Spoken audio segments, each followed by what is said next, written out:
यही है महिषासुर मर्दनी दुर्गा रूपी ममता दीदी। तो ये लोग जो बीजेपी का महिषासुर आता है ना, सबको साफ कर देती है। बोली हम अपने लोग को, बंगाल में रहने वाला लोग चाहे बंगाल का हो या बाहर से आया हुआ हो, हम किसी को तकलीफ नहीं होने देंगे। 100 दिन का मेहनताना केंद्र सरकार नहीं देती है तो नहीं दे, लेकिन ममता दीदी देगी जो लोगों को दिया गया।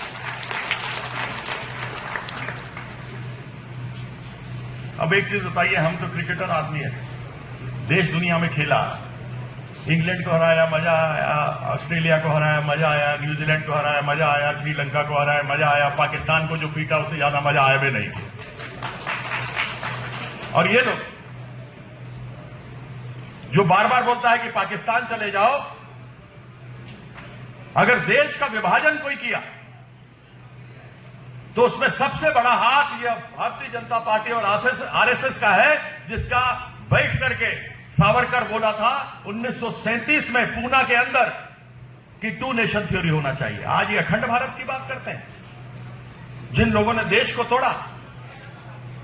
और इसलिए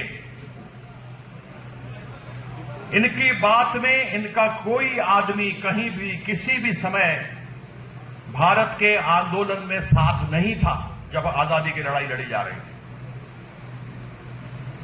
हमको खुशी होता है, हम देर आए दुरुस्त आए। दीदी को आज से नहीं, 1984 से जानते हैं, जब दीदी पहली बार पार्लियामेंट में आदरणीय सोमनाथ चटर्जी साहब को हरा करके आई थी। मेरे पिताजी उस समय राजीव गांधी के कैबिनेट में थे। 1951 से सबसे कम उम्र के सांसद रहे, इंदिरा जी के साथ कैबिनेट में रहे, चीफ मिनिस्टर रहे बिहार के। उस समय वह उनके साथ थे। तो दीदी इतना तेज चलती थी, जितना तेज हम लोग मैदान में नहीं भागता था उससे ज्यादा तेज दीदी चलती है। देखा है ना दीदी कैसे चलती है, सबको साथ में भागना पड़ता है, दौड़ो साथ है, दौड़ो दौड़ो। वहां दीदी थी।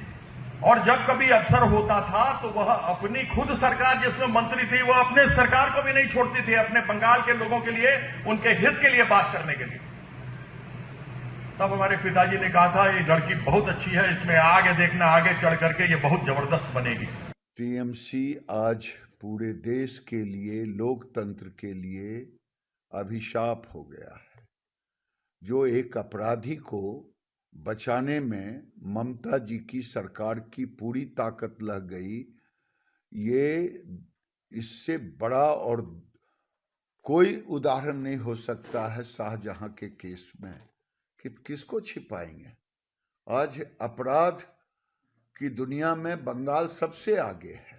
आज वहाँ जो आबादी है, बहुसंख्यक आबादी, वो भी डरी हुई है इनके तुष्टीकरण के लिए। वहाँ से लोग भाग रहे हैं।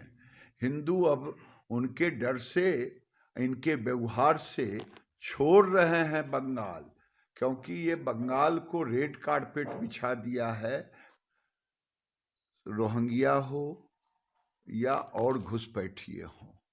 तो जो सरकार एक अपराधी शाहजहां को तुष्टीकरण के तहत बचाने में पूरी ताकत लगा दे, जो रोहिंग्या के लिए रेड कारपेट बिछाए, तो स्वाभाविक है वहाँ का वातावरण जो होगा वो डरावनी होगा। आज बंगाल डरा रहा है वहाँ के हिंदू।